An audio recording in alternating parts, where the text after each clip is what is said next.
바쁜 아침 꼭 알아야 할 뉴스들만 정리해 드리겠습니다. 듣기만 해도 이해가 쏙쏙 뉴스 픽 시간입니다.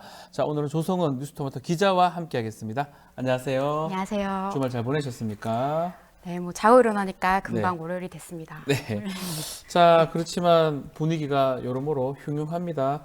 자, 먼저 민생 얘기 좀 해야 될 것 같은데요. 의대 정원 확대에 반발하던 의사협회가 대규모 의료 파업 선언을 했습니다. 18일부터 전국 병의원 모두 진료 중단에 들어간다면서요. 네, 대한의사협회가 전국 규모의 진료 중단을 선언했습니다. 네.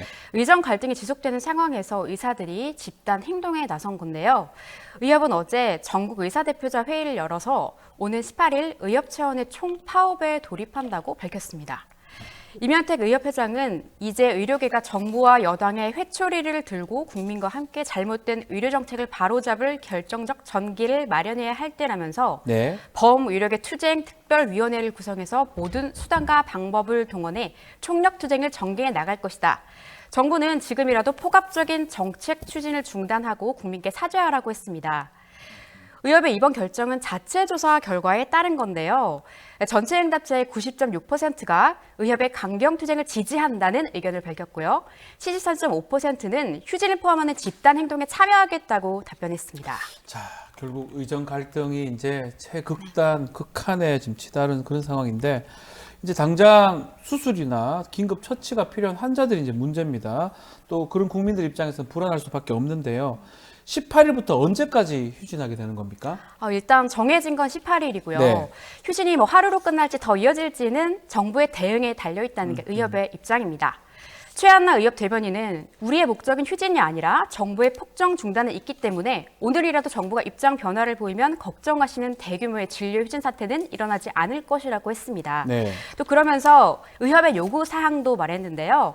우리의 요구 사항은 2025학년도 의대 정원 증원을 중단하는 것 이렇게 덧붙였습니다. 네. 집단 휴진에 실제로 뭐 얼마나 많은 인원이 참여할지는 뭐 알 수 없지만 지금까지와는 달리 교수랑 또 개원이 등도 대정부 집단 행동을 지지하고 있는 만큼 대규모 집단 휴진이 발생할 수 있다는 점도 결코 배제할 수 없는 상황입니다. 그렇죠. 예.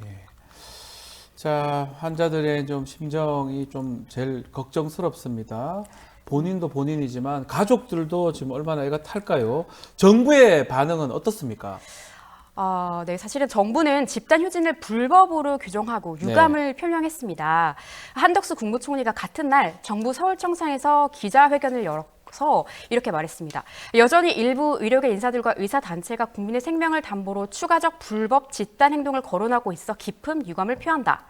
정부는 총파업과 전체 휴진이 현실화되지 않도록 마지막까지 의료계를 설득하겠다고 했는데요. 네. 또 이어서 의료 현장을 이미 이탈한 전공의가 현장으로 복귀할 경우 어떠한 행정처분이나 불이익도 주지 않겠다고 약속하고 비상진료 체계 유지도 최선을 다해서 계속해서 해나가겠다 이렇게 밝혔습니다. 자, 지금 많은 분들 글 좀 주고 있습니다. 걱정스럽다는 분들이 좀 많아요. 좀 의협회장 잘못됐다, 뭐 최윤님 그런 얘기도 하고 있고요. 이프로님, 이한님, 또 영희님, 뽕뿌미님 댓글 감사드립니다. 자, 좀 빨리 좀 해결이 좀 돼야 될 것 같은데요. 자, 안보 소식도 좀 살펴보겠습니다. 이 오물풍선 지금 북한이 지금 주말간 또 살포를 했는데 이 정부가 맞불을 좀 놨다면서요. 네, 합동참모본부가 어제 오후에 네. 북한을 향해 대북 확성기 방송을 재개했습니다. 네. 전날 북한이 오물풍속 공격 재개를 했죠. 거기에 대한 강력한 이제 대응인데요. 합참은 앞으로 확성기 방송의 추가 실시 여부는 북한의 행동에 달려 있다 이렇게 밝혔습니다. 네. 대통령실은 어제 안보실장 주재로 긴급 국가안전보장회의 상임위원회를 열고 우리 국민의 불안과 사회의 혼란을 야기하려는 어떤 시도도 용납할 수 없다. 강력한 대응을 할 수밖에 없다면서 대북 확성기 방송 재개를 결정했는데요. 네. 또 그러면서 한반도 긴장 고조의 책임은 전적으로 북한에 있다. 이렇게 경고했습니다. 자, 확성기 사용하는 거 이게 북한이 뭐 가장 싫어하는 거 중에 하나가 아닌가 생각이 드는데 북한이 지금 느끼기에는 싸우자라고 지금 받아들일 것 같아요. 네, 말씀하신 예. 대로 북한은 확성기 방송이 실시될 때마다 자국 방송을 통해서 원색적인 비난을 네. 쏟아내면서 민감하게 반응해 왔는데요. 고출력 스피커를 이용해서 북한의 실상을 다룬 뉴스 등을 우리가 방송하면 그렇죠. 북한군은 물론 그 접경 지역 북한 주민들에게까지 소리가 닿는데 북한은 바로 이로 인한 북한 주민들의 내부 동요를 우려하는 것으로 보입니다. 네. 때문에 정부의 맞불 작전을 북한을 자극해서 한반도 내 국지전 등 북한의 또 다른 도발을 유도하는 위험한 기싸움으로 보는 시각도 있습니다. 이해식 더불어민주당 수석 대변인은 같은 날 국회 브리핑을 통해서 북한의 오물풍선 도발에 곧바로 확성기 설치와 방송 재개를 천명한 정부의 대응이 현명한 것인지 의문이다. 9.19 남북 군사 합의가 효력 정지되고 남북 군사 분계선 일대에서 우발적인 충돌 가능성이 상존하게 된 상황에서 정부의 이 같은 조치는 국지전으로까지 비화할 수 있는 위험을 내포하고 있다 이렇게 지적하기도 했습니다. 그렇죠. 국제 정세가 뭐 중동이나 우크라이나 지금 심각한 상황인데 대북 확성기 카드 이게 맞는 카드인지 또 걱정이 되는데요. 그렇지만 정부가 이미 일주일 전에 이것을 예고를 했다는 건 어떤 내용입니까? 대북 확성기 박송 재개는 사실 이미 일주일 전부터 예고된 조치라는 말이 있습니다. 네. 정부는 지난 2일 NSC 상임위원회의를 열어서 북한이 감내하기 힘든 조치에 착수하겠다고 했고 이틀 뒤 또 국무회의에서 9.19 군사합의 전체 효력을 정지하면서 6년 만에 대북 확성기 방송을 재개한 건데요. 남북 간의 긴장 관계가 고조됨에 따라서 접경 지역 주민들의 불안감도 높아지고 있습니다. 네.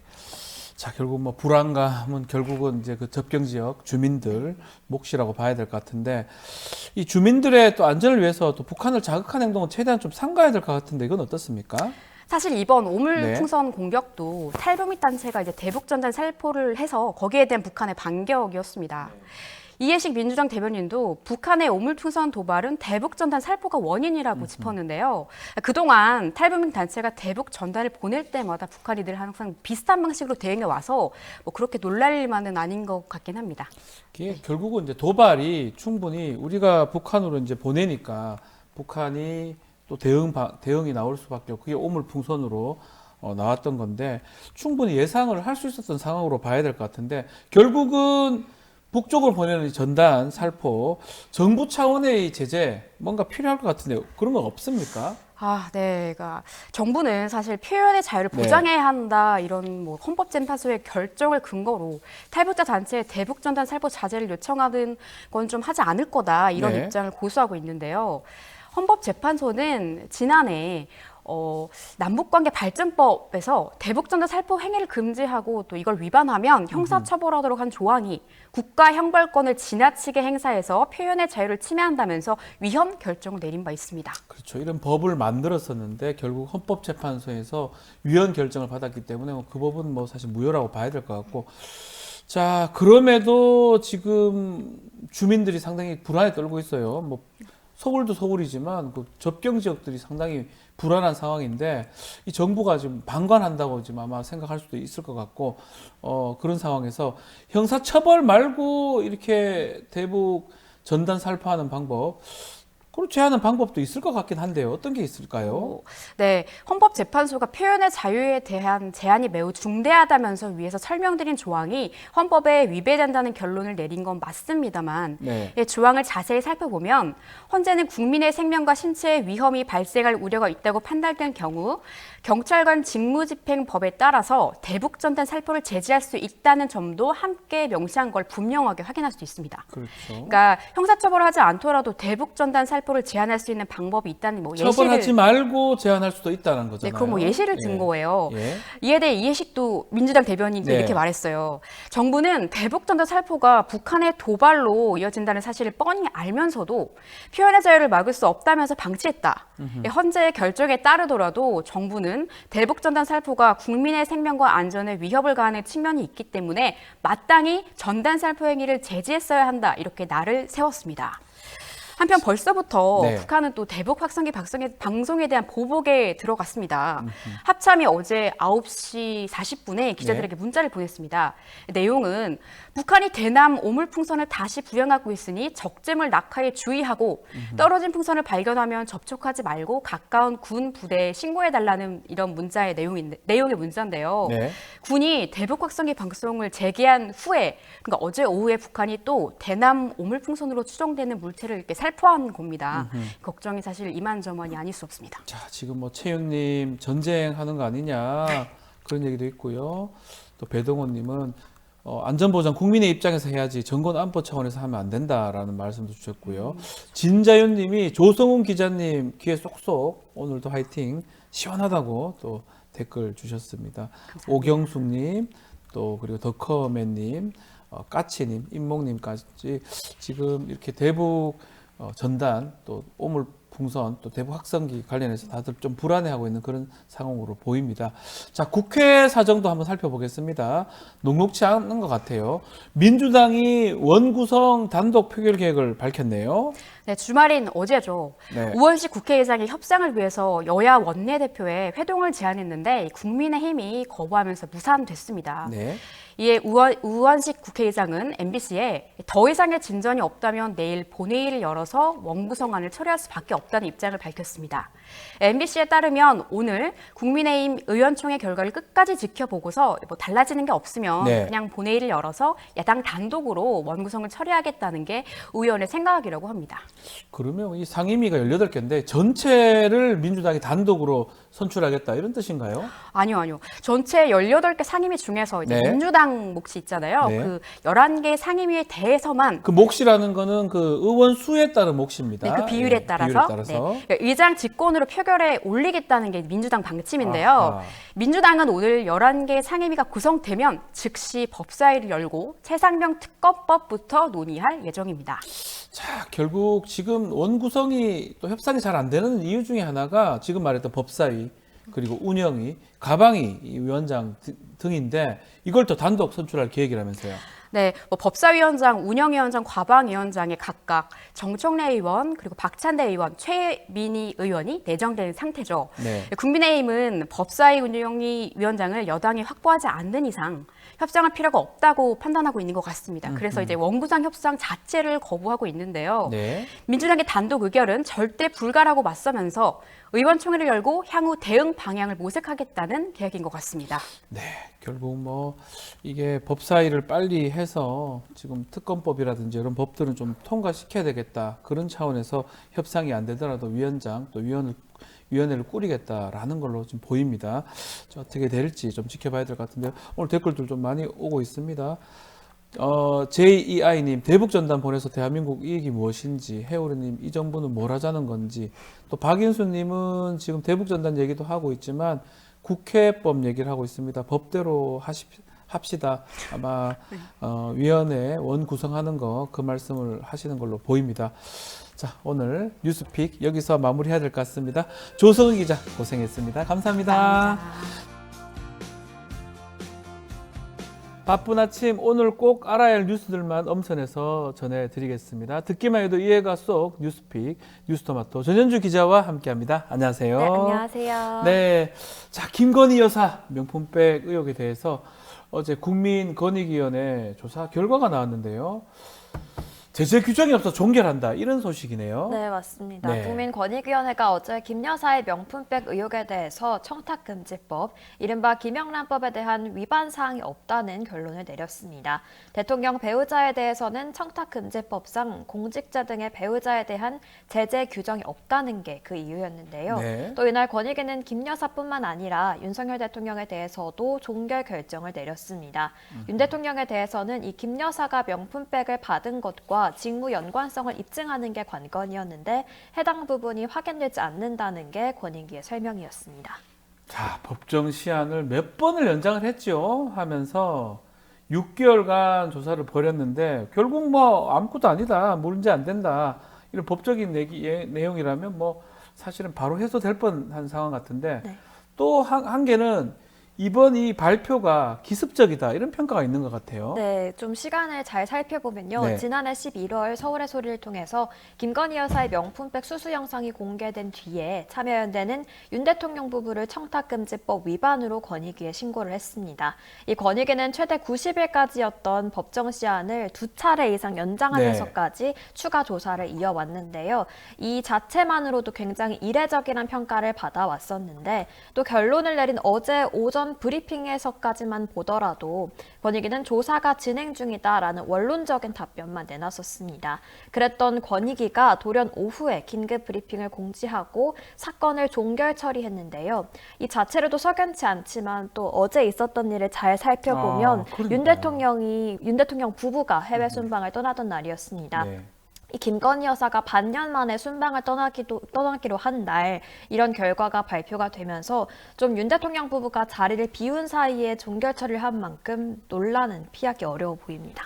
작년 연말에 네덜란드 이후에 한 7개월 만에 지금 해외 순방이고 순방 가자마자 이런 결정 딱 내려서 이상하다 이렇게 얘기를 하는 것 같은데 이 권익위 결정 민주당 반응도 궁금합니다. 네, 민주당은 고위공직자 배우자에게 뇌물 줘도 직무 관련성이 없으면 아무 문제 없다. 권익위는 청탁금지법 빠져나가기 일타강서를 자처한 거냐라면서 비판을 했습니다. 네. 권익위 결과에 대해서 이해식 민주당 수석대변인은 대통령의 대학 동기 위원장과 검찰 출신 부위원장이 있는 권익위가 대통령과 영부인의 해외 순방 출근길에 꽃길을 깔아줬다. 네, 이렇게 비판을 했는데요.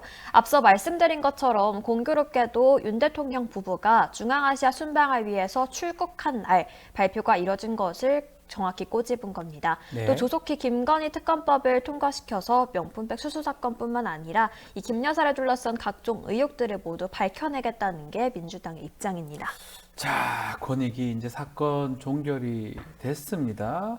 그러면 결국은 김건희 여사 이 사건 검찰의 몫으로 이제 돌아갈 건데 검찰 조사 어떤 영향을 미칠까요? 네, 우선 이 권익위의 발표가 있은 뒤에 약 1시간 뒤에 검찰이 짧은 입장문을 냈는데요. 권익위 결정에 대한 입장을 말씀드리기 어렵다면서 서울중앙지검 명의의 입장문을 냈습니다. 그러면서 절차에 따라서 필요한 수사를 계속 진행하겠다고 했는데요. 네. 지금까지의 검찰 수사 진행 상황을 좀 살펴보면 지난달 초 김 여사 청탁금지법 고발 사건에 대한 전담 수사팀을 꾸리고 또 최재형 목사, 서울의 소리 백은종 대표와 이명수 기자를 잇따라 소환해서 사실관계를 확인을 했습니다. 네. 현재 남은 건 이 명품백이나 청탁 전달 과정에 관여했다는 의심을 받은 대통령실 관계자와 이 김 여사 본인인데요. 쟁점은 이 김 여사가 받은 선물을 윤 대통령이 인지를 했는지 또 공직자인 윤 대통령 직무와 관련성이 있는지 계속해서 지켜봐야겠습니다.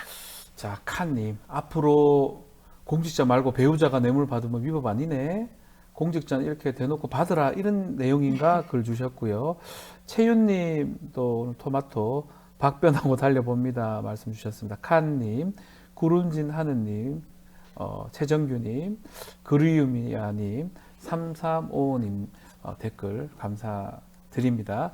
자, 여야 원구성 얘기 좀 하겠습니다. 결국 민주당 단독으로 본회의에 앞서서 그 11개 상임위원장 공개를 했었는데 선출을 했습니다. 상임위원장. 네, 어제 국회는 여야는 네. 저녁에 본회의를 좀 늦게 열어서 민주당과 조국혁신당, 개혁신당 등 야권 단독으로 법사위, 운영위, 교육위 등 11개 상임위원장에 대한 표결을 진행했습니다. 네. 이날 상임위원장 선출은 무기명 투표 방식으로 진행이 됐고 11명의 상임위원장을 한 번에 선출하는 방식으로 진행이 됐고요. 이 자리에 국민의힘 의원들은 불참한 채로 표결이 진행이 됐습니다. 자, 결국은 국회법에 따라서 국회 가반에서 국회원 구성하는 거니까 사실은 뽑으면 그만인 거예요. 다만 관행이 이제 있기 때문에 그 관행에 따라 가지고 합의를 보고 끝까지 이제 요구를 했던 것 같은데, 자, 결국은 이제 본회의에서 처리를 한 상황입니다. 네. 시간을 좀 돌려서 본회의 전으로 좀 가보겠습니다. 본회의 전까지도 계속 회동을 했었어요, 여야가. 그렇지만 안 된 거네요. 불발된 거네요. 네, 어제 여야 원내대표는 막판 릴레이 회동을 계속해서 이어갔지만 합의에 실패한 건데요. 네. 추경호 국민의힘 원내대표와 박찬대 민주당 원내대표는 우원식 국회의장 주재로 어제 오후에 2번이나 만났었습니다. 주 원내대표에 따르면 국민의힘은 협상에서 법사위원장을 여당이, 운영위 과방위원장을 민주당이 가져가는 방안을 절충안으로 제시했지만 민주당이 거부했다 이렇게 말했는데요. 네. 이후 저녁 9시가 거의 다 되어서야 국회 본회의가 열렸습니다. 우원식 국회의장은 본회의를 개회하면서 여야 합의로 열기 위해 원구성 협상이 타결되길 기다렸지만 안타깝게도 현재로서는 상황의 변동이 없어 보인다. 국민의 뜻과 국회법에 따라서 국회를 운영해야 하는 국회의장으로서 원구성을 마냥 미룰 수는 없었다라면서 본회의를 개원했습니다. 자, 뭐 국민의힘이 결국은 이렇게 협상이 불발되자 본회의장에 나타나지도 않았고요, 의원들이. 또 그 전에 본회의 열리지 못하도록 국회의장실을 점거하기도 했다면서요. 네, 잇따른 릴레이 회동도 결렬되자 국민의힘 네. 의원들은 의장실 앞을 점거하면서 우원식 의장이 본회의장으로 향하는 길을 막아섰는데요. 네. 그러면서 협치 파괴 책임 있는 국회의장 사퇴하라, 국회 정신 무시하는 이재명 방탄 중단하라 등의 구호를 외치면서 거세게 항의했습니다. 우 의장은 점거 농성 50여 분 뒤에 의장실 내 별도의 문을 통해서 이제 국민의힘 의원들을 피해서 본회의장으로 향해서 본회의를 열어서 포괄을 진행한 건데요. 네. 국민의힘 의원들은 이때 본청 로텐더홀 앞 계단으로 이동해서 규탄 대회를 진행을 했습니다. 이 국민의힘 불참으로 21대 국회는 반쪽 개원에 그치게 됐는데 특히 야당 단독으로 개원이 이뤄진 것은 헌정사상 처음 있는 일입니다. 네. 21대 국회에 이어서 2회 연속으로 반쪽으로 국회가 출범하는 좀 오명도 안게 됐습니다. 자, 지금 결국 11개 상임위원장은 이제 야당이 가져가게 됐고 7개 상임위원장이 아직 남아 있습니다. 만약에 협상이 계속 이루어지지 않는다면 7개 역시 민주당이 단독으로, 야당이 단독으로 처리할 수 있을 것으로 보이는데 국민의힘에 뭐 대응책이 있나요? 네, 민주당에 맞서서 국민의힘은 상임위 활동 등 국회 의사 일정에 대한 보이콧을 검토하기로 했습니다. 네. 국민의힘은 오늘 10시에 의총을 추가로 열어서 이에 대한 논의를 좀 진행할 걸로 보이는데요. 지난 21대 전반기 국회에서도 이번 일과 같은 일이 있었습니다. 당시에도 원구성 협상이 결렬이 되면서 180석의 민주당이 18개의 상임위원장을 모두 가져갔고 국민의힘은 이때도 보이콧 카드를 내밀었었는데요. 이번에도 좀 저번과 같은 전철을 밟을 거란 전망이 나오고 있습니다. 네. 이 외에도 당 정책위 산하에 구성한 15개 특위를 통해서 민생 현안을 검토하고 또 당정 협의를 강화하는 형태로 상임위 활동을 대체하겠다 이런 구상을 펼치고 있는데요. 일례로 어제 공정언론 특위는 야권이 추진하는 방송 3법에 대한 대응 방안을 논의를 했고 네. 연금개혁 특위는 개혁 안건에 대해서 논의를 벌였는데요. 이처럼 나머지 특위들도 이번 주에 당정회의 또는 현장 방문을 추진하겠다는 계획을 펼치고 있습니다.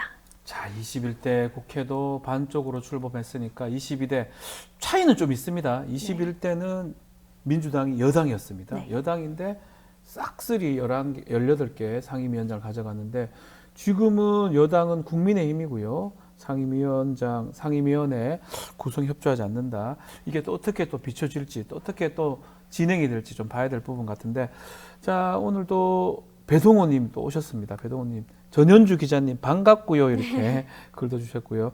레오나르도 다빈치, 네오나르도 빈치입니다. 박경직님, 짱짱님, 최정규님, 남프로님 댓글 주셨습니다. 아유, 항상 감사드립니다. 자, 요것도 한번 살펴보죠. 석유 얘기입니다. 석유, 가스. 요즘 가장 또 이슈가 되는 상황인데, 출입 기자단을 상대로 그 백브리핑 한다던 산자부가 그 자료를 준비했는데, 국내 자원 개발 역사에 대한 것이다. 이건 어떤 내용입니까? 네, 이 부분에 대한 보도가 좀 안 이뤄져서 네. 좀 이 부분을 가지고 왔는데요. 네.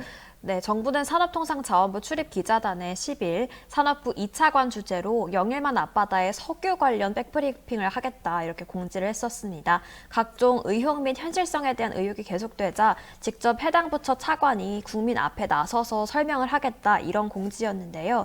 하지만 취지와 달리 백브리핑을 약 2시간 정도 앞두고 기자단에 배포된 자료는 국내 자원개발 역사와 또 자원개발 생태계 관련 예. 내용이었습니다. 예. 정부 관계자는 동해 심해가스전 개발 현황에 대한 자료도 준비 중이었으나 시간이 없었다 이렇게 설명을 했는데요. 당초 이 부분에 대한 백브리핑을 준비를 하겠다고 했지만 자료는 좀 부족했던 상황이었습니다. 네. 이에 출입기자들은 산자부의 백브리핑에 보이콧을 선언하기도 했는데요. 결국 산자부 2차관은 오후에 또 다른 자료를 만들어서 백브리핑을 진행을 했습니다.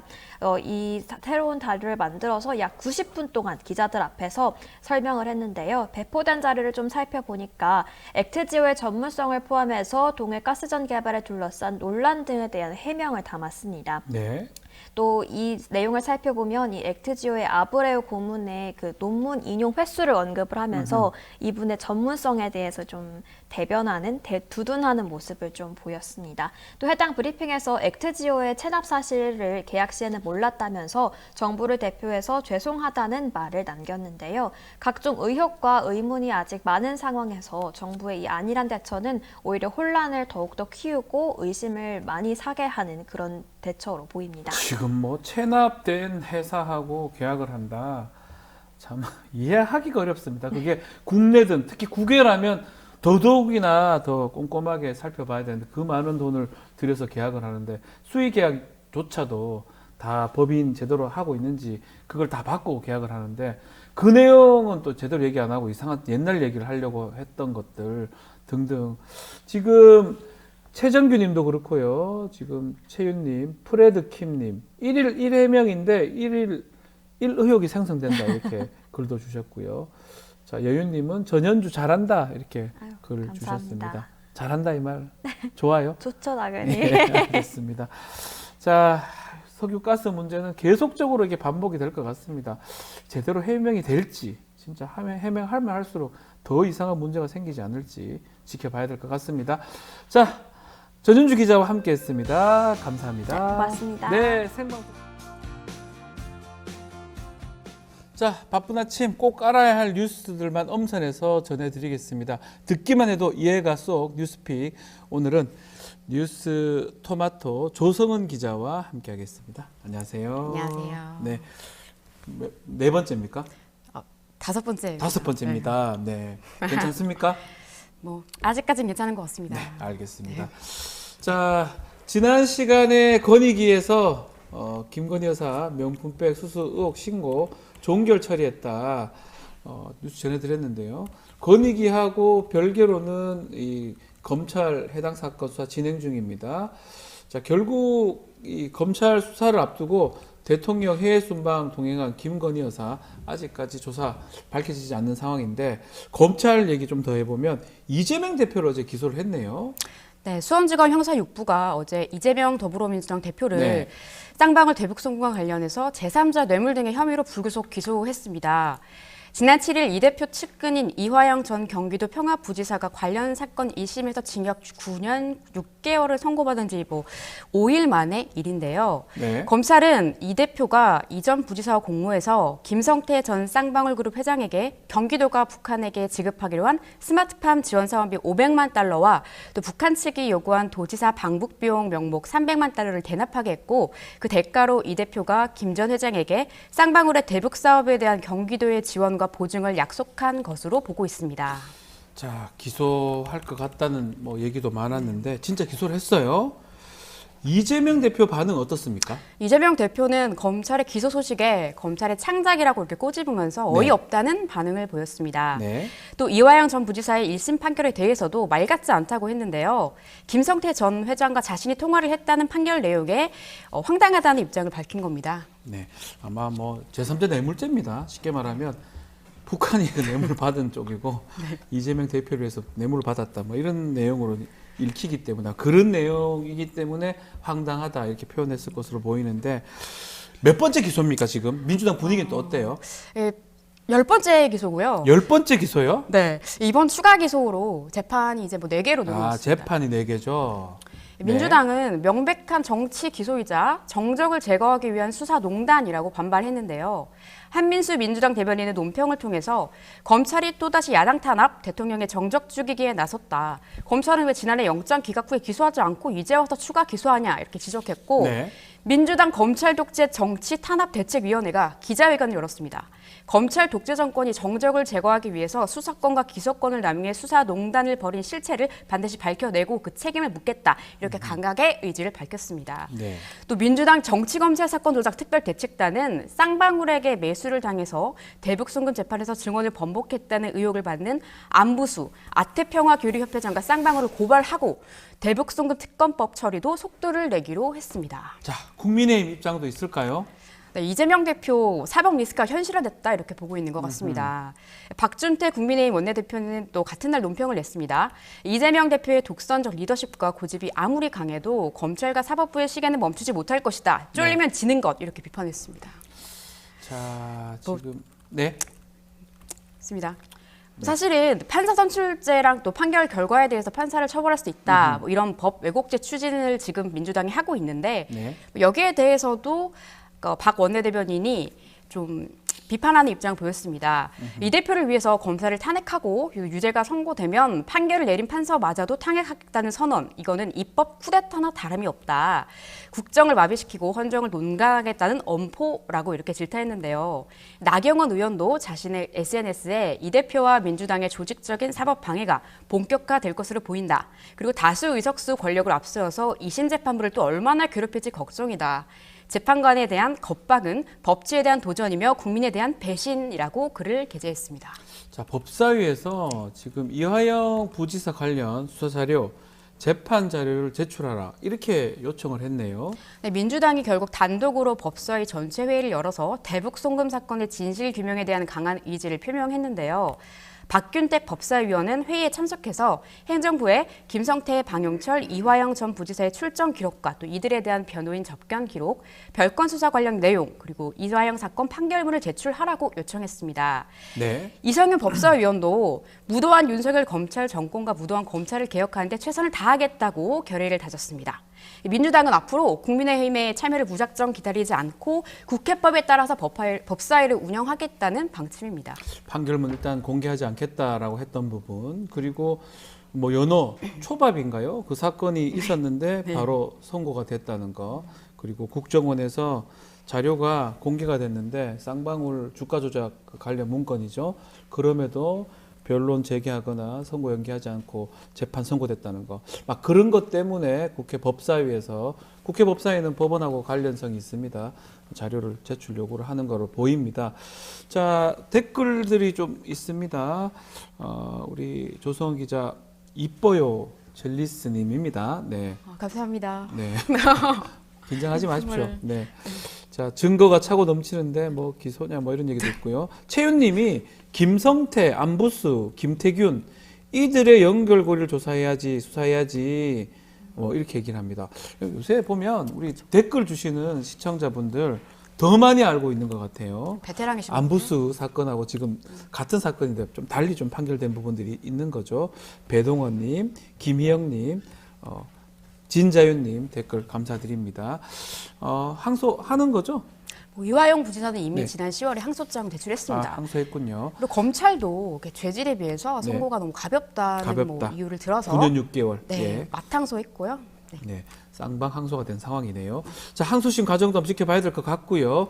자, 법사위 전체 회의 어제 열렸는데 최상범 특검법 발의를 했다면서요. 네, 법사위가 최상범 특검법의 상정을 완료했습니다. 네.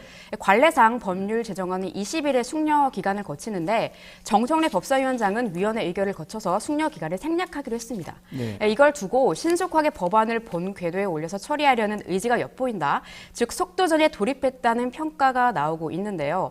22대 국회 상임위 중 법사위를 가장 먼저 가동한 겁니다. 네. 자, 법사위원장 선출 이틀 만에 지금 법안 상정 마쳤는데 속전속결을 봐야 될 것 같은데 7월 초까지 처리가 가능한 겁니까? 법사위 간사인 김승원 민주당 의원이 네. 어제 CBS 라디오 김현정의 뉴스쇼에 나와서 최상병 순직 날짜가 작년 7월 19일이고 네. 또 수사 외압이 들어왔다는 집중된 통화 기록이 7월 말에서 8월 초 사이인데 대개 1년 지나면 통화 기록이 말소된다면서 거부권을 예상하면 7월 초까지는 특검법이 통과돼야 재의결까지 타임라인이 맞는 것 같다 이렇게 말했습니다. 네. 민주당은 오늘 오전 정책위원 총회를 열어서 당론 법안을 심의 의결하고 법안 처리 기간을 단축하는 국회법 개정안을 발의해서 입법에 더욱 속도를 낼 전망입니다. 국민의힘은 지금 국회 일정 거부하고 있죠. 네. 근데 지금 상임위 계속 열어서 법안 처리하면 여당도 계속 이렇게 보이콧하기는 좀 힘들 것 같은데 어떻게 보십니까? 아무래도 수적으로 좀 열세하다 네. 보니까 뭐 현실적으로는 그럴 거란 전망이 우세하지만 아직까지는 맞서겠다는 입장을 고수 중입니다. 네. 국민의힘은 강제 배분된 상임위 활동에 참여하지 않고 민생과 현안에 집중하겠다는 입장인데요. 집권 여당으로서 시급한 현황은 정부 시행령으로 해결하겠다는 겁니다. 네. 장동혁 국민의힘 원내수석 대변인은 어제 국회에서 기자들을 만나서 야당이 법사위원장 자리를 다시 여당에 돌려주는 등의 입장 선회가 없는 이상 추가 회동은 의미가 없을 것 같다고 말했습니다. 국민의힘은 11일에 에너지 특위를 열어서 동해 심해가스전 개발 프로젝트를 논의했고 네. 어제는 재정세제 개편 노동교육개혁 재난안전특위와 또 의원총회를 열었습니다. 정청래 법사위원장이 국민의힘한테 7개 상임위원장 자리 줄 때 지금 받아라 이런 얘기를 했어요. 줄 때 받아라. 줄 때 이렇게 받아라. 말씀하셨습니다. 예. 어제 김어준의 점선이 힘들다 뉴스 공장에 출연하셔서 상임위원장 7개 자리 줄 때 받으시라. 네. 뭐 안 가져가겠다고 하는데 책임 있는 야당으로서 언제까지 일 안 할 수는 없다. 이렇게 말씀하셨는데요. 민주당은 국민의힘이 원구성 협상에 응하지 않으면 기다려주지 않고 그냥 국회법대로 처리하겠다. 이런 입장에 변화가 없다는 것을 강하게 피력하고 있는 중입니다. 네. 박찬대 원내대표도 지난 10일 최고위원 회의에서 산적한 민생 현안이 얼마나 많은데 국회가 일을 못하게 농성하고 떼쓰고 있냐.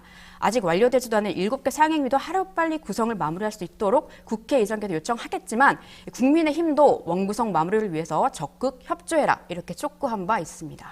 자, 이게 순직한 최상병의 어머니가 국방부 장관한테 편지를 이제 보냈다는 얘기가 있는데 이것도 좀 소개를 좀 해주십시오. 아까 이제 변호사님께서 오프닝에서 설명해 주셨듯이 이제 그 편지 내용인데요. 네. 뭐 7월 19일이면 이제 최상병이 순직한 지 이제 1주년이 된다. 근데 아직도 수사에 진척이 없다. 누가 그날 유속에 빠른 특탈물에 우리 아들을 투입시켜서 수색을 시켰는지 한 점의 의혹도 없이 빠르게 경찰 수사가 종결되도록 부탁드린다. 뭐 네. 이런 내용이고 그 진실이 밝혀져야 내가 살아갈 수 있다. 이런 호소를 계속 하셨는데요. 그러면서 또 우리 아들 사망 사고를 조사하시다가 고통을 받고 계신 박종은 전 해병대 수사단장님이 군인으로서 명예를 회복하고 또 선처를 해주셨으면 좋겠다 이렇게 부탁하셨습니다. 네, 알겠습니다. 명백히 좀 밝혀내고 사고 책임을 좀 물어달라 이렇게 얘기를 했습니다. 하루 빨리 좀 의혹들이 좀 해소되고 관련자들 제대로 좀 처벌받는 결과, 이 어쩌면 당연한 결과인데요. 그런 결말을 좀 봤으면 좋겠습니다. 재난 소식 하나 짚어보겠습니다. 어제 방송 중에 재난 문자 삐에 울려서 깜짝 놀랐었는데 알고 보니까 그때 지진이 났었어요. 네, 저희 어제 방송 중에 경보를 네. 울려서 깜짝 놀랐었는데 그때 그러니까 오전 8시 26분께죠. 전북 부안에서 4.8 규모의 강진이 발생했습니다. 네. 이 지진은 올해 한반도에서 발생한 지진 중에 최대 규모의 지진인데다가 또 17회 여진이 지속돼서 주민들이 한동안 불안에 떨었다고 합니다. 네. 그러니까 지진은 사실은 이게 전라도 지역에 지진이 좀 있었나 싶은데 경험이 별로 없었을 것 같은데 주민들이 아마 깜짝 놀랐을 것 같아요. 지진 발생 원인이 파악이 됐습니까? 또 상황은 지금 어떻습니까? 정확한 원인은 아직 파악되지 않은 것 같은데 네. 한국지질자원연구원에 따르면 현재 지진 발생지를 지나는 함열 단층에서 지진이 발생됐을 가능성이 높다 이렇게 보고 원인을 조사 중이라고 합니다. 또 중앙재난안전대책본부는 상황 보고를 통해서 인명피해는 없었지만 유리창이 깨지거나 또 벽에 금이 가는 이런 사고가 129건 발생했다 전했습니다. 자, 국가유산에 손실 피해가 있었다는데 국가유산 어떤 게 피해를 봤습니까? 내소사 대응보전, 구암리 지속묘군, 계암사 석가열의 삼전 불상 이런 국가유산도 이제 파손됐다고 합니다. 네. 총 6건이 파손됐다고 하는데 중대본이 피해 상황을 계속 모니터링하겠다. 그리고 주요 지역의 안전 관리를 철저히 하라고 독려하고 있다. 이렇게 밝혔고요. 관계 부처와 지자체의 피해 상황을 모니터링하라고 지시하고 국가유산 손실이 발생한 지역에 접근 금지 조치도 하겠다. 이렇게 공개적으로 밝혔습니다. 네. 자, 대통령 지금 해외 순방 중인데 해외에서도 한마디 했네요. 네, 대통령 관계자, 그러니까 대통령실이 어제 서면 네. 브리핑을 발표했는데 브리핑을 통해서 해외 순방 중인 대통령의 입장을 전달했습니다. 네. 카자흐스탄 국빈 방문 중인데 지진 발생 관련 보고를 받은 윤석열 대통령이 관계 부처에 국가 기반 시설 등에 대해 피해 상황을 신속하게 파악하고 안전 점검을 실시하는 등 재반 조치를 취해라. 추가적인 여진 발생에 대해서는 국민들이 불안해하지 않도록 관련 정보를 지속적으로 신속 정확하게 전파하고 비상 대응 태세를 점검하라고 당부했다고 합니다. 자, 지금 채윤님이 여진이 심각했다. 17번 있었다고 합니다. 이건 그냥 댓글이라서 지금 확인은 안 되고 있는데 4.7, 4.8 정도였죠. 김동률 님도 말씀 주셨고요. 지진이 이제 자주 일어나는 곳이 아닌데 지진이 갑작스럽게 발생했습니다. 지진 이제 어느 곳에도 일어날 수 있으니까 안심하지 말고 경과를 꼭 지켜봐야 될 것 같습니다. 자, 지금까지 조석은 기자와 함께했습니다. 오늘 말씀 감사합니다. 감사합니다. 바쁜 아침 오늘 꼭 알아야 할 뉴스들만 정리해서 전해드리겠습니다. 듣기만 해도 이해가 쏙쏙 뉴스 픽 시간입니다. 오늘 뉴스토마토 전현주 기자와 함께하겠습니다. 안녕하세요. 네, 안녕하세요. 네, 웃고 있습니다. 네. 기분 좋습니다. 좋게 시작해야 예, 기분 좋습니다. 우리 좀 닮았다 얘기 그 기분 나쁘죠? 아니요, 저 좋습니다. 아, 저는 기분 좋습니다. 저도 네, 좋습니다. 행복합니다. 예. 좋습니다. 자, 다뤄야 될 이슈가 많기 때문에 바로 또 얘기를 좀 해보겠습니다. 지난 12일 야권은 첫 법제사법위원회 전체 회의를 열어서 최상병 특검법 상정을 했습니다. 자, 그리고 이제 수사 외압 의혹이 이게 핵심인데요. 이거 관련해서 인물들을 좀 법사위 증인으로 소환하기로 방침을 내렸어요. 네, 민주당을 비롯한 야권이 최상병 사건 수사 외압 의혹의 핵심 인물들을 국회 법사위에서 증인으로 부르기로 했습니다. 네. 우선 최상병 특검법 입법 청문회 증인 대상으로 20명이 넘는 후보군을 분류한 뒤에 오늘 전체 회의에서 1차적으로 10명 정도의 증인을 채택하기로 했는데요. 현재까지 알려진 바로는 1차 증인 대상에 지난해 8월 2일 국방부 검찰단이 경찰에서 해병대 최상병 사건 기록을 회수한 당일부터 수차례 전화를 주고받은 이시원 전 대통령실 공직기강 비서관과 유재현 국방부 법무관리관도 포함이 됐습니다. 또 어제 MBC 단독 보도에 따르면 1차 증인 대상에는 이 밖에도 조태용 전 국가안보실장과 이종섭 전 국방부 장관, 박정훈 대령, 김계환 사령관, 그리고 임성근 해병대 1사단장도 포함된 것으로 전해지고 있습니다. 자, 특검 말고도 증인 소환으로 상당히 좀 속도를 내는 모습이기도 하고요. 특검법 역시 속도를 내고 있습니다.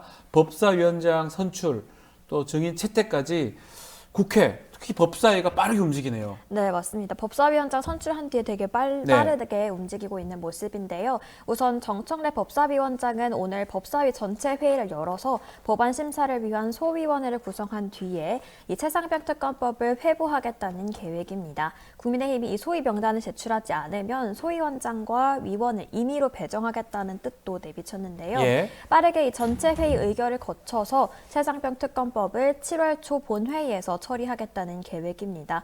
또 이 본회의는 통과하더라도 윤 대통령이 또다시 거부권을 행사할 것으로 그렇죠. 예상이 되면서 이 윤 대통령이 거부권을 행사하면 순직 일주기쯤에 재표결을 시도할 거다 이런 분석이 나오고 있습니다. 자, 또 어제 새로운 또 사실들이 드러나고 있는데요. 이종섭 전 국방장관이 최상병 사건 이 재검토 직후부터 특정 인물의 의견을 좀 들어봐라 이런 지시를 내렸다는 정황이 드러났습니다. 어떠한 인물들한테 그런 들어봐라는 얘기를 했던 겁니까? 네, 어제 MBC 보도에 따르면 작년 8월 9일 당시 이종섭 국방부 장관이 조사본부 책임자들에게 최상병 사건 기록을 국방부 조사본부가 다시 검토하라고 지시할 때 유재은 법무관리관과 김동혁 군 검찰단장의 의견을 들어봐라 이런 취지의 지시를 내렸다는 진술을 공수처가 확보한 것으로 전해지고 있습니다. 네. 이 군 관계자에 따르면 조사본부에도 따로 법무실이 있어서 법무 검토가 충분히 가능한데도 이 유 관리관의 의견을 들어라라는 거는 좀 이례적이다 이런 설명이 나왔는데요. 이 부분에서 공수처는 이종섭 장관의 그 지시가 일종의 좀 가이드라인을 준 것 네. 아니냐 이런 의심을 하고 있습니다. 각 조사본부도 그렇고요. 각 제대마다 법무관들이 다 있습니다. 법적 검토할 수 있는 저도 그런 일들을 네. 오래 했었고요. 그럼에도 불구하고 국방부의 장관의 참모인 국방부 법무관리관 한테 또 검찰단장한테 얘기 들어라. 이 부분이 조금 문제가 될 것 같은데 왜냐하면 이 8월 9일 이 시점부터 국방부 조사본부 재검토를 해서 혐의자가 8명에서 2명으로 줄었기 때문입니다. 자, 이종섭 전 장관이 들으라던 법무관리관 의견 뭐였습니까? 네, 방금 말씀하신 것처럼 애초에 박정훈 당시 해병대 수사단장이 맡았던 조사에서는 혐의자가 임성근 전 해병대 1사단장을 포함해 8명이었지만 네. 이 조사본부 최종 보고서에는 2명으로 줄었는데요. 그럼 이 전 장관이 말한 국방부 법무관리실과 이 군 검찰단의 의견이 어떤 건지가 가장 중요할 것 같습니다. 네. 이 국방부 조사본부 최종 보고서에 따르면 대대장 2명만 혐의를 특정하고 임 전 사단장은 관련자로 경찰에 넘기라는 내용이 이 국방부 법리관실과 군 검찰단의 의견이었던 것으로 드러났는데요. 이종섭 전 장관 측 변호인은 법률가인 군 검찰과 군 법무관리관의 의견을 들으라고 한 것뿐이다라면서 설령 가이드라인을 제시했다 하더라도 장관의 권한이지 전혀 문제가 없다 이렇게 입장을 밝혔습니다. 네. 다만 이 유 관리관은 최상병 사건 기록을 군이 경찰에서 가져오던 날 이시원 당시 대통령실 공직기강 비서관과 통화한 사실이 드러나기도 했고 또 최상병 사건의 핵심 인물로 좀 그렇죠. 거론이 되는 인물인 만큼 석연치 않다는 느낌을 지우기는 좀 어려워 보입니다. 그 중간에 유재현 법무관리관이 있는 것 같아요. 국방부 장관한테도 얘기를 듣고 있고 또 대통령실의 공직기관 비서관하고 그 무렵에 통화를 그렇게 많이 하고 있고 이런 부분들이 논란이 되고 있는데 계속 이렇게 석연치 않은 통화들 계속 드러나고 있는 상황이고 그렇기 때문에 야권에서는 수사 외압 의혹 계속 문제 제기를 하고 있습니다. 또 다른 인물 한 명을 제기를 했는데요. 이 사람이 고석, 요번에 총선에 출마했기도 했고 전 고등군사 법원장입니다. 이 사람이 윤석열 대통령 동기인데 이 부분이 좀 의심스럽다. 어떤 내용입니까? 네, 이종섭 전 국방부 장관의 통화 기록에 따르면요. 8월 3일 오후 2시 45분쯤 윤석열 대통령과 사법연수원 동기인 고석 전 고등군사법원장의 번호로 전화가 한 통 걸려온 게 확인이 됐습니다. 네. 이날이 좀 어떤 날이냐면요. 윤 대통령이 이 전 장관과 세 차례 통화를 한 다음 날이자 해병대 수사단이 최상병 순직 사건을 경찰로 넘겼다가 군 검찰이 회수해온 바로 다음 날입니다. 이 통화 기록을 두고 박은정 조국혁신당 의원은 윤 대통령과 가까운 고 전 군사법원장이 김동혁 국방부 검찰단장에게 영향을 끼쳤을 수 있을 것 같다 이런 의혹을 제기했는데요. 네. 또 단순히 고 전 군사법원장과 이 전 장관과의 통화뿐만 아니라 이 전 장관과 이 고 전 군사법원장이 통화하기 직전에 이 전 장관의 보좌관이 또 김 검찰단장과 세 차례 통화한 기록도 확인이 되면서 의혹은 더 커지고 있습니다. 이에 대해서 고 전 군사법원장은 대국민 사기극이다 이렇게 말하면서 의혹을 전면 부인하고 있는 상태입니다. 네, 고석 전 군사법원장 같은 경우는 이번에 수원병인가요? 출마를 했던 적이 있고 법무실장도 했고 육군사관학교 출신 법무관입니다. 김동혁 검찰단장하고 같은 육군사관학교 출신이기도 하고요. 일단은 논란이 계속 되고 있는 상황으로 보입니다. 어떠한 역할을 하게 된지 전화한 거는 지금 확인됐는데 과연 어떤 내용이 나왔는지 이런 부분들이 아마 중요하지 않을까 생각이 듭니다. 젤리스님이 전윤일 기자님 예뻐요, 반가워요라고 또 글 주셨고요. 운팀마님은 제가 그런 말을 해서 그런지 닮았다고 얘기를 또 주시고 있습니다. 배동호님, 전현주 기자님 귀여운 모습 항상 즐거움입니다. 반갑습니다. 감사합니다. 라고.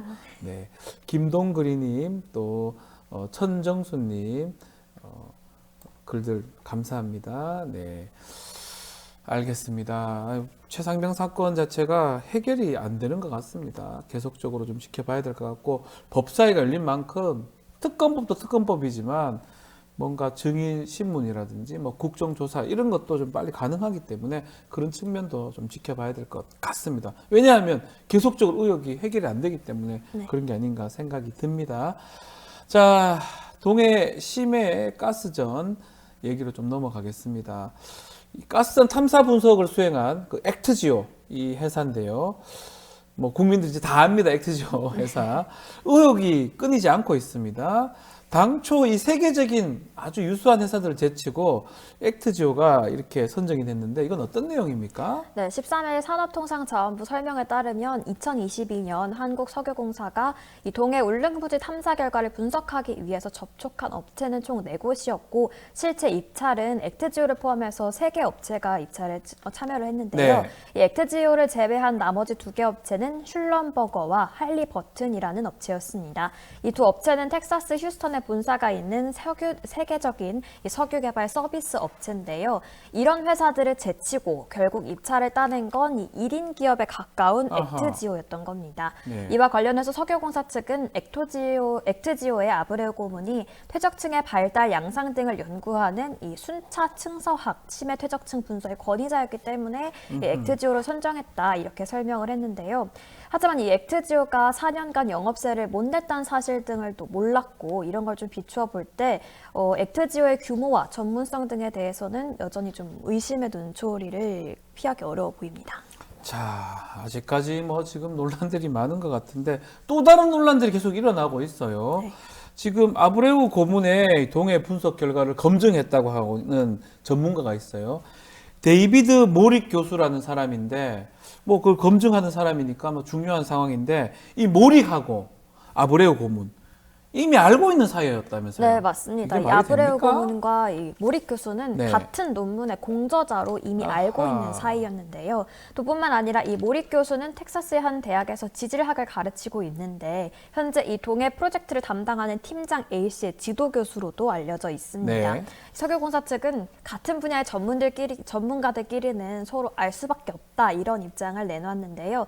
이 윤석열 대통령의 워낙 갑작스러운 동해 석유 발표와 액트지오의 전문성에 대한 의심이 계속되면서 이런 신뢰성 의혹은 좀 계속되는 걸로 보이고 있습니다. 자, 이뿐만이 아니에요. 아브레우 설명은 또 이 아브레우 설명하고 있는 게 또 우리 산업통상자원부 또 한국석유공사 이 자료하고도 많이 좀 다른 내용들이 좀 확인이 되고 있는 이런 부분이 있네요.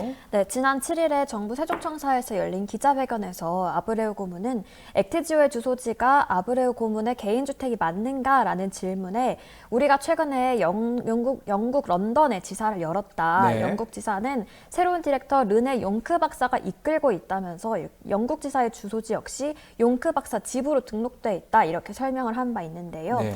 하지만 아브레우 그 고문의 그 설명과 달리 영국 지사는 런던이 아닌 에버딘에 있는 것으로 좀 파악이 에버딘이요? 됐습니다. 이 에버딘은 어떤 위치에 있냐면요. 런던으로부터 직선 거리가 약 640km 뭐 엄청 정도 떨어져 머네요. 있고요. 네. 이 위치는 비행기로만 하더라도 1시간 20분 정도 떨어져 있는 아하. 거리입니다. 용크 박사에 대한 소개도 액트지오는 에버딘대 명예교수로 설명하고 있지만 이 에버딘대 홈페이지를 살펴보면 이 명예교수 명단에 이 용크 박사의 이름은 확인되지 않았습니다. 네. 또 뿐만 아니라 아브레우 고문의 이력도 산자부 자료와 일부 다른 점이 좀 확인이 됐는데요. 산자부 자료에 따르면 아브레우 고문은 1999년부터 미국 라이스대에서 피터베일 명예교수의 후임으로 순차층서학 강연을 현재도 하는 것으로 표기돼 있는데요. 네. 하지만 라이스대 교수 명단에 아브레우 고문의 이름은 없었습니다. 또 과거 홈페이지에서는 아브레우 고문의 이름을 찾을 수는 있었지만 명예교수가 아니라 역임 교수인 것으로 좀 확인이 됐습니다. 뭔가 이게 조금 이상합니다. 계속적으로 뭔가 이상한 것들이 좀 발견이 되고 찾아내고 또 알려지고 있는 상황인데 글쎄요, 이 의혹들이 깔끔하게 해소가 될 수 있을지 석유도 석유지만 뭐 아브레오부터가 좀 문제가 되는 그런 상황이 액트지오까지 알겠습니다. 자, 의정 갈등 소식도 좀 짚어보겠습니다. 대한의사협회 오는 18일 전면 휴진을 예고한 가운데 빅5 병원 휴진 대열에 동참하겠다는 뜻을 밝힌 상황이네요.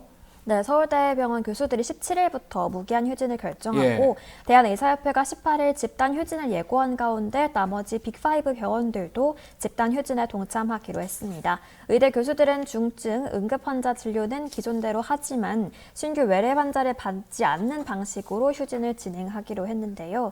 현 정부는 의대 교수들의 휴진 참여율이 좀 낮을 거다 이렇게 전망하고 있는데 보건복지부에 따르면 40개 의과대학 산하병원 88곳을 전수조사한 결과 지난 12일 기준으로 30곳에서 휴진에 동참하기로 결정한 것으로 좀 파악이 됐습니다. 네. 또 빅5 병원들이 동참하면서 다른 대학병원들의 휴진 동참 규모는 더 늘어날 거란 전망이 우세한데요. 이에 따라서 좀 환자들의 그런 고통은 계속될 것으로 좀 보입니다.